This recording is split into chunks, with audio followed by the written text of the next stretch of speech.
é muito importante, gente, que a gente comece a entender quais são os padrões de comportamentos que a gente tem tido na nossa vida. E se antes a gente fugia da dor, a gente tentava escapar da dor, agora o caminho é fazer diferente, é enfrentar, é persistir. E como um adulto, né?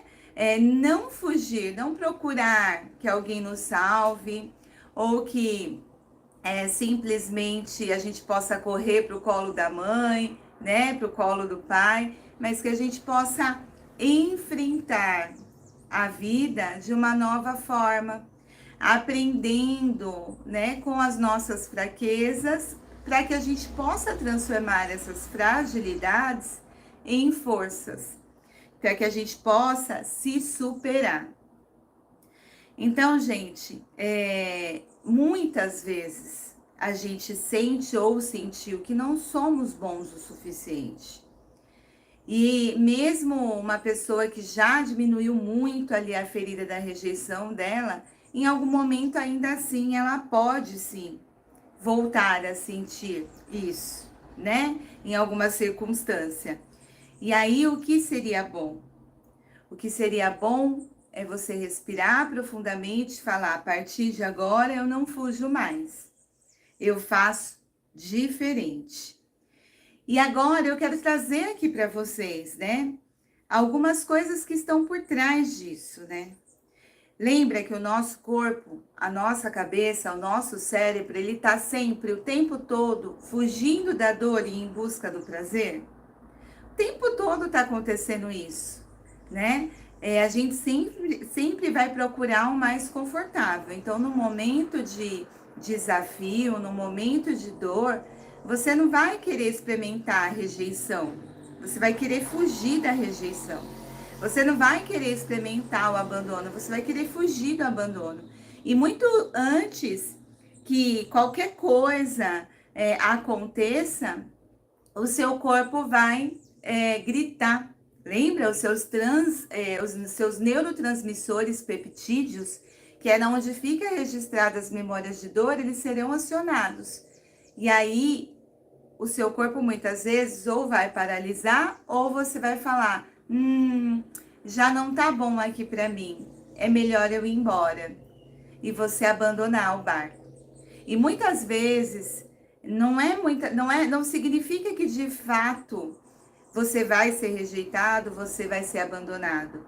Mas significa que existe um padrão, uma dinâmica ali que está sendo acionada no seu inconsciente de algo que já aconteceu no passado, semelhante ao que está acontecendo ali naquele momento. Então, tem um indicativo. É possível que eu passe de novo pela mesma dor. Então, o que eu faço? Eu fujo, tá? Tá ficando claro para vocês, gente? Contem para mim se está ficando claro. Joga coraçãozinho para eu entender que tá fazendo sentido para vocês, para que eu possa continuar. E se vocês tiverem alguma pergunta, joga a pergunta aqui, que eu vou ter muito prazer em responder vocês. Certo? Certo, tá ficando claro, né? Então, assim, gente, ó, vou contar uma historinha aqui para vocês, tá? Eu gosto de trazer alguns relatos, novelas da vida real. Então, eu tinha um paciente, tá? E esse paciente aqui, ele teve uma relação com o pai muito, deixa eu tirar esses daqui para não confundir. Muito dificultosa essa relação que ele teve com o pai. Tá? Então, todas as vezes que ele fazia alguma coisa, ele ia mostrar para o pai e o pai dizia assim: poderia ter ficado melhor. Poderia ter ficado melhor. Ele nunca dizia assim: nossa, filho, ficou muito bom, parabéns. Não, era sempre a frase dele, né? Poderia ficar melhor, poderia ficar melhor. E aí, o que começou a acontecer? Esse meu paciente, ele por mais que se capacitasse profissionalmente, todas as vezes que ele arrumava um emprego, passava um tempinho, ele começava a ficar insatisfeito. E aí ele falava para mim: Nossa, Juliana, não dá para mim continuar lá. Eu não tô me sentindo bem. É muito difícil. Eu não dou conta. Não dou conta. E aí, dentro dos processos de livre associação, né, que é um dos pilares da psicanálise, ele falava para mim repetidamente essa frase: não sou bom o suficiente. Não, eu não sou bom o suficiente. Eu preciso melhorar mais, eu não sou bom o suficiente. E aí eu comecei uma investigação. E aí eu comecei a conversar com ele, comecei a buscar as falas, as conversas dele com o pai, com a mãe, e eu vi que com a mãe não tinha nada, mas com o pai tinha essa bendita dessa frase. Ele me disse: todas as vezes que eu fazia alguma coisa para o meu pai, ou que eu de repente era elogiado pela minha mãe, e a minha mãe falava: olha, fulano, o que o fulano fez, meu pai dizia: poderia ter ficado melhor. E aí eu entendi que ele criou uma crença, um padrão. Ele passou a acreditar que tudo aquilo que ele fizesse não estava bom o suficiente, porque poderia ficar melhor. E aí o que que acontece? Mas, Juliana, o que tem a ver com o trabalho dele isso? O que tem a ver? Que chefes, tá? Policiais, autoridades, dentro de uma visão sistêmica, tá ligado, ó, ao pai. Então, quando a gente vê ali uma pessoa que tem ali um poder a mais hierárquico, aquela autoridade, a autoridade, ela remete à figura paterna. Então, todas as vezes que ele tinha um chefe, coincidentemente, a maioria dos chefes dele, por ser ele ser da área da engenharia, né? A maioria dos chefes dele eram homens, não eram mulheres. Então era mais fácil de existir uma coisa chamada transferência. Dentro da psicanálise se chama transferência. Ele transferia inconscientemente pro pai a imagem do chefe, ele transferia pro pai, ou aliás, do pai, ele transferia pro chefe. Então, quando ele estava lidando ali, ó, com a chefia, para ele era como se ele estivesse lidando com o pai. E aí, ele dava lugar, gente, deixa eu achar aqui um bonequinho. Vou pegar esse aqui. Ele dava lugar, ó, para a criança ferida. E aí, o que ele fazia? Ele se sentia frágil, ele se sentia pequeno e ele queria, ó, fugir. E com isso ele dava um tiro no próprio pé.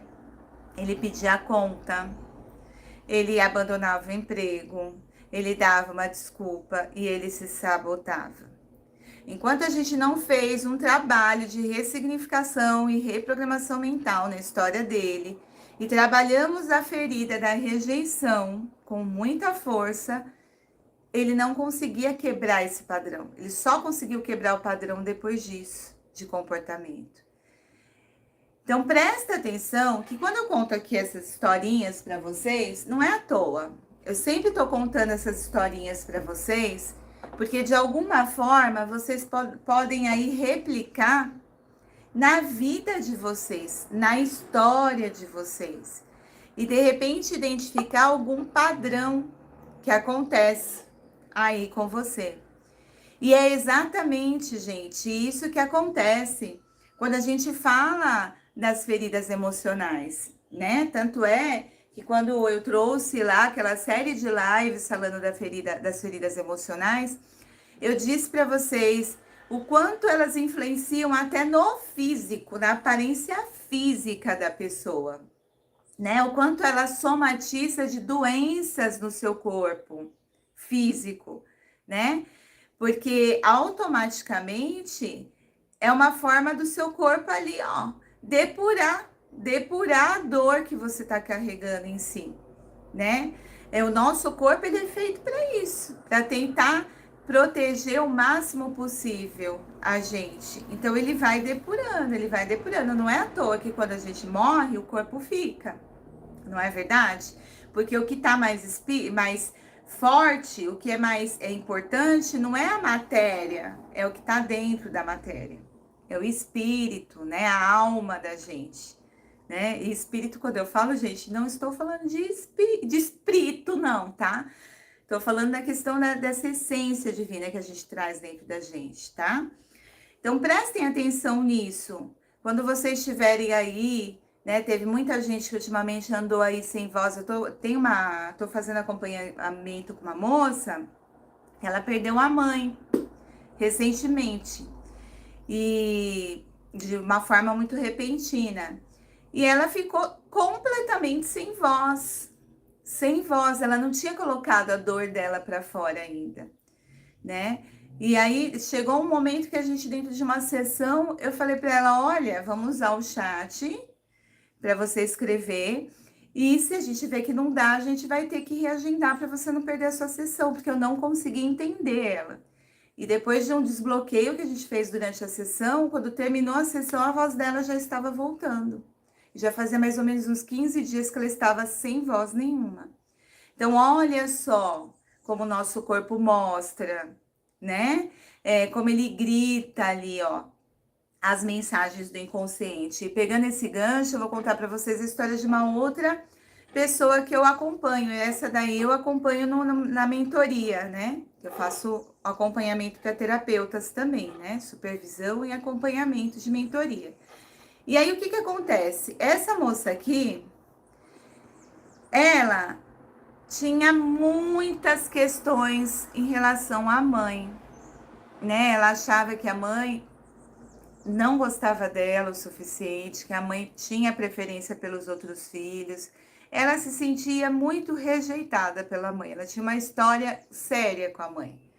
E de fato, quando eu ouvi ali um pouco da história da infância dela, muito possivelmente a mãe dela era uma pessoa codependente emocional, né?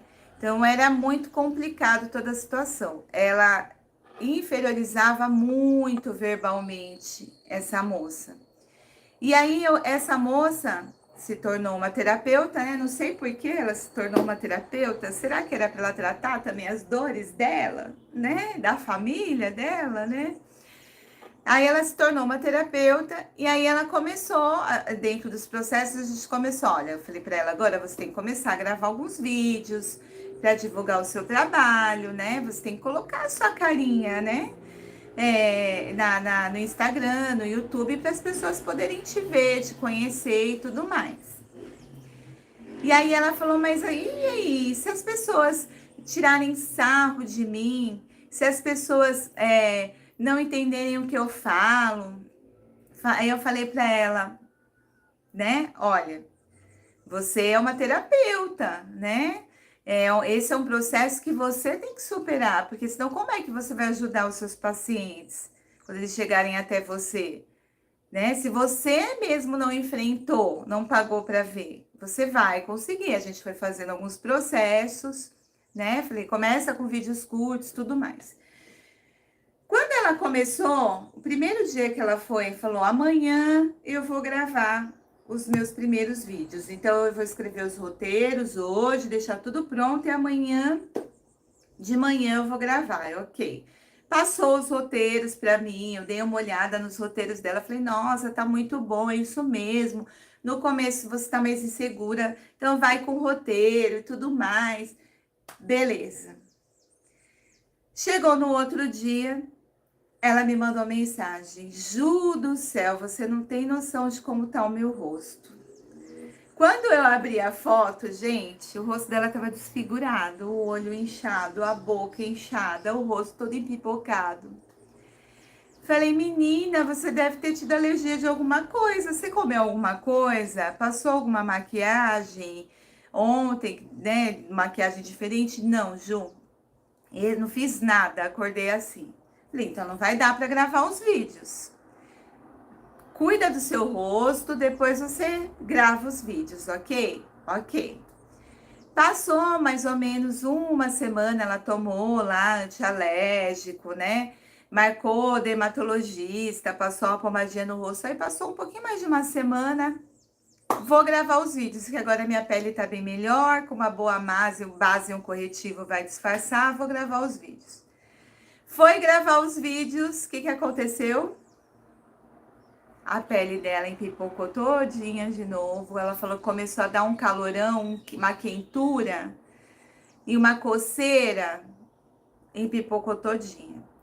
Eu falei, não, tem algum padrão aí, vamos observar o que tá acontecendo aí. Aí eu falei, você teve já algum episódio de dermatite na infância, alergia, alguma coisa assim? Aí ela me disse, sim, Ju, na minha época de escola, principalmente na época de provas ou quando eu tinha que apresentar algum trabalho, eu tinha uma alergia muito grande nos meus braços. Eu coçava que chegava a sangrar. E às vezes estava muito calor e eu tinha que ir com manga comprida para a escola para esconder as marcas. Aí eu, padrão aí, né? Padrão repetitivo. Porque é exatamente isso que acontece, gente. Muitas vezes mudam os personagens, tá? Na nossa vida. Mas as situações que acontecem, elas afloram a mesma emoção. E aí eu falei para ela assim, vamos olhar isso com mais clareza. Lembra da mãe dela, que diminuía demais ela? Todas as vezes que ela ia apresentar um trabalho, que ela ia ser avaliada, eram essas vozes aqui que ecoavam na cabeça dela. E ela tentava fazer o quê? Fugir a todo custo. Fugir a todo custo. E aí, o que eu disse para ela? Bom, em primeiro lugar, a gente vai fazer um enfrentamento, né? Fiz uma reprogramação com ela mental, né? Usei um pouquinho da hipnose também. Conversei bastante com ela e falei para ela, olha, vamos fazer o seguinte. Mesmo que seu rosto esteja empipocado, você vai usar ali um filtro que cubra o seu rosto, mas você vai gravar um vídeo. Não interessa como vai estar o seu rosto. Vai ser engraçado, não tem problema. Antes feito do que não feito. E foi assim que ela fez. Uma vez que ela enfrentou e quebrou esse padrão, mudou a frequência, mudou a sintonia mental dela, o padrão. E ela conseguiu romper com isso. Então, para e observa aí. Quais são os padrões repetitivos que acontecem na sua vida e que muitas vezes mudam os personagens da sua vida. Muda os personagens, mas as situações, assim, emocionais que surgem são as mesmas. Pare e observa. E aí eu quero que você pense aí na sua vida, aonde é que está mais difícil na sua vida, mais desafiador?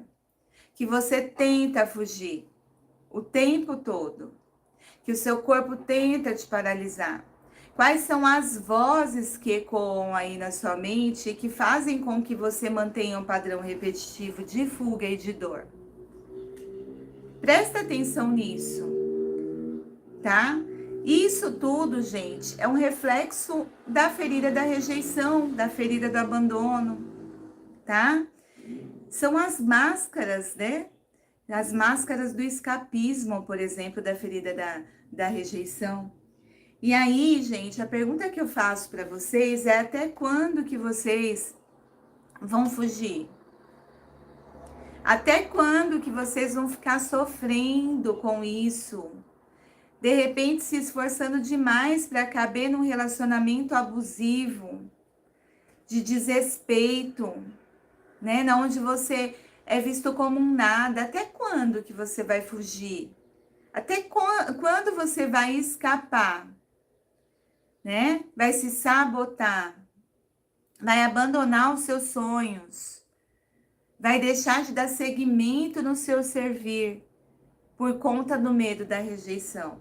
É essa pergunta que eu quero deixar para vocês hoje, para vocês refletirem, né?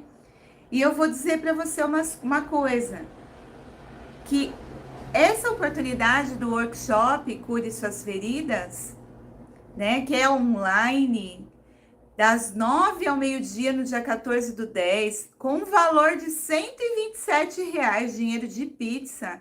é uma grande oportunidade para você começar a identificar as suas crenças, para você identificar as suas feridas, para você aprender a se autocurar, a se proteger, a ressignificar a sua história. Então não deixe essa oportunidade passar. Não vai ter outro esse ano, né?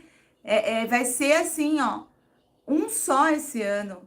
E aí você vai conseguir começar ali, ó, 2024, já com as suas feridas identificada, com seus padrões de comportamento identificados. E você vai conseguir dar os primeiros passos para se libertar dessa sensação de não ser visto, de não ser valorizado. Porque, gente, as pessoas só vão valorizar você se você se valorizar. As pessoas só vão respeitar você a partir do momento que você se respeitar. É um movimento de dentro para fora, não é de fora para dentro.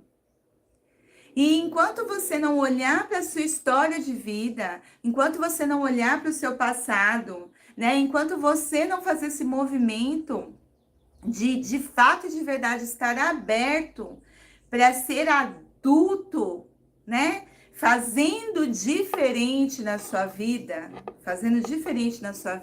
ao invés de esperar que alguém faça ali uma mandinga, uma magia, né? Ou de repente faça um movimento extraordinário na sua vida e te salve, enquanto você não entender que você tem que se salvar, que você tem que ter responsabilidade sobre seus resultados e fazer diferente, seus resultados não são os mesmos. Então, manda mensagem inbox ou me chama no WhatsApp para me enviar o link para você vir para esse workshop. E tem mais, tá? Por mais R$ 40, você traz uma segunda pessoa. Então, você pode convidar alguém que você ama e que você sente que precisa olhar para suas feridas e dar essa oportunidade dessa pessoa estar junto com você nesse processo de autocura. Então, gente, escapar, fugir, não é a melhor solução. Você já percebeu isso, já? Você já tentou fugir quantas vezes? E você vai ficar fugindo até quando? E nunca é tarde, tá? Eu tenho uma paciente de 83 anos que fez grandiosos movimentos na vida dela. Então, antes, eu mesma, Juliana, por vir de uma linha freudiana, né? Que a primeira escola de psicanálise que eu estudei é freudiana, raiz, porque o Freud, que é o pai da psicanálise, ele achava que idoso não tinha mais, né? Capacidade cognitiva de fazer uma transformação. E aí, ainda bem, né? Que eu sou muito junguiana, e aí eu percebi que não. E aí eu fui fazer me aprofundar, até fazer uma especialização em terapia cognitiva para idosos, para exatamente conseguir fazer esse trabalho. E eu vejo o quanto ela tirou de dores que ela carregava em si. Então, nunca é tarde para você fazer um movimento diferente na sua vida e recomeçar. A vida, ela é breve demais. Esse ano voou. Daqui para o final do ano, ó, vai ser assim. Então, agora tá na hora de você dizer sim para você. Dizer sim para sua história. E fazer os movimentos que são necessários para transformar a sua vida. Para que você não se sinta mais um Zé Ninguém. Para que você consiga entender e conhecer o seu verdadeiro valor e se enxergar principalmente como uma centelha divina. Certo, gente? Eu espero que essas mensagens, né, de hoje possam fazer um movimento de autocura no coração de vocês. E se vocês, de repente, não estão lá no meu canal no Instagram, daqui a pouquinho ou mais tarde, né, eu vou estar colocando o nosso desafio da semana, né? Todas as semanas, todas as segundas-feiras, eu ponho um desafio novo baseado na psicologia positiva e na neuropsicanálise, ó, na programação neurolinguística. Eu me distraí porque tem um tucano enorme. Não sei se vocês estão ouvindo ele gritar aqui, ó. Ele fica na árvore bem na frente da minha janela. Por isso que eu me distraí. Certo, gente? Ó, Deixem a curtida de vocês. Eu tenho um recadinho só rapidinho para dar para vocês, que eu não vou mais deixar as lives salvas no Instagram, tá? Então, assim, eu vou deixar por enquanto umas 24 horas, né? E depois eu vou tirar do Instagram a live, tá? E aí vocês vão ter que ir lá pro YouTube para ver, ok? E não se esqueçam que amanhã a gente tem o nosso encontro às 7h30, ok? Ó, excelente semana para vocês, gratidão e deixa a curtida de vocês aqui nessa live, tá bom? Beijo para vocês e até mais.